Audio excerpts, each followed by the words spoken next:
सबसे जो उसमें बड़ा प्रोजेक्ट है गुरुग्राम की मेट्रो लाइंस। कैबिनेट से मंजूरी इसकी हो चुकी है और जनवरी में 2025 में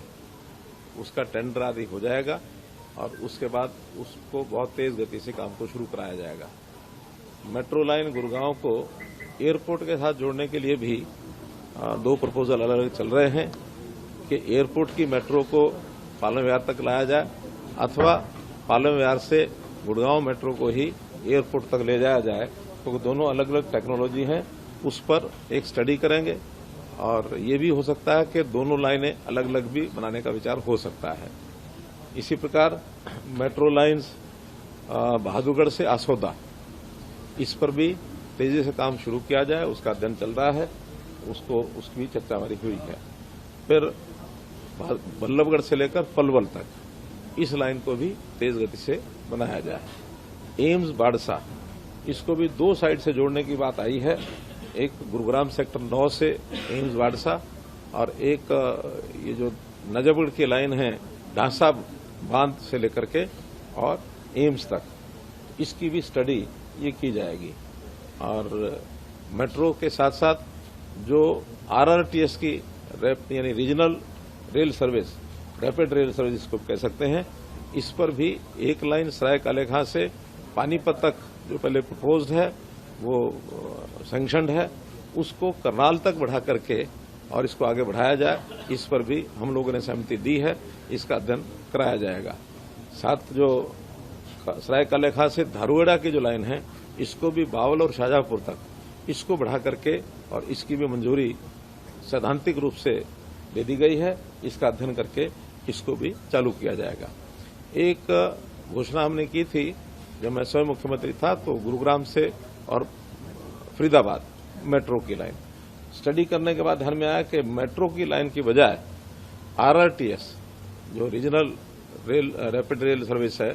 उसकी फिजिबिलिटी ज्यादा बनती है और न केवल गुरुग्राम से उसको फरीदाबाद तक रखा जाएगा बल्कि उसको जेवर एयरपोर्ट की जो आरआरटीएस दिल्ली से जाएगी उसके साथ जोड़ करके, ताकि सीधा पालम एयरपोर्ट यानी दिल्ली का एयरपोर्ट और जेवर एयरपोर्ट उसके बीच में आरआरटीएस, इसका भी एक प्रकार से सैद्धांतिक रूप से डिपार्टमेंट की ओर से यस हो गई है, उसका एक अध्ययन करके और उस पर भी आगे बढ़ेंगे। तो ऐसे सब एनसीआर का एरिया जिसमें रोड ट्रांसपोर्ट के साथ साथ metro transport, rapid rail transport, इसको बढ़ावा देते हुए और लोगों को ये सुविधा मिले, ऐसे सारे प्रोजेक्ट्स पर चर्चा हुई है। और मैं समझता हूं कि इसको अगले इस 5 साल के कार्यकाल में पर्याप्त नेटवर्क मेट्रो का, आरआरटीएस का ये हमारा बनेगा। हाँ, सेक्टर 56 से लेकर और पचगांव तक एक मेट्रो का ये प्रोजेक्ट भी आज उसको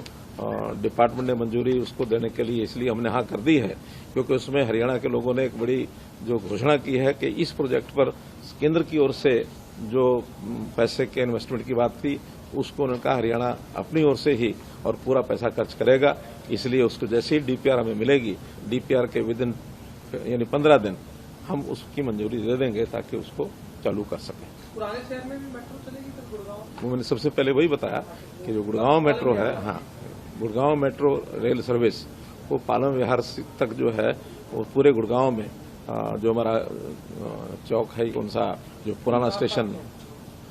स्टेशन मिलेनियम सिटी, वहां से वो शुरू होकर के और पूरे गुरुग्राम का एक प्रकार से वो उसमें उसकी यानी सर्विस जो है वो दी जाएगी, साइबर सिटी तक जाएगी पूरे गुरुग्राम का चक्कर लगाते हुए। तो इस प्रकार की लाइनों की चीजें हमने आज तय की हैं। और एक हरियाणा के नए चुनाव के बाद पहली हमारी ये मीटिंग थी, तो जितने भी प्रपोजल आए हैं प्राय सभी हमने उसको स्वीकार कर लिया।